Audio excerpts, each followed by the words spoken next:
خبر شامل کرتے ہیں سید تاج محمد شاہ نمائندہ کی میرپور خاص کے علاقے سمن آباد جو کہ حالیہ بارش میں ڈوبا ہوا ہے، جس میں 2 سے 3 فٹ پانی جمع ہے، جس کی وجہ سے سمن آباد کے عوام بہت پریشان۔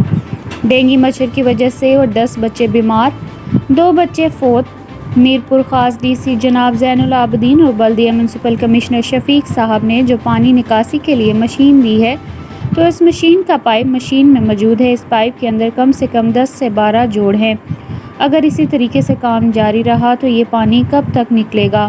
لہٰذا ہم بلدیہ میونسپل کارپوریشن جناب شفیق احمد صاحب سے مؤدبانہ اپیل کرتے ہیں، ایک دفعہ سمن آباد کالونی میں جو پانی نکاسی کی جو مشین مہیا کی گئی ہے، برائے کرم اس کو ٹھیک طریقے سے چیک کیا جائے تاکہ اس علاقے کا پانی صحیح طریقے سے نکالا جا سکے۔ سمن آباد کالونی کی رہائشیوں کی اپیل۔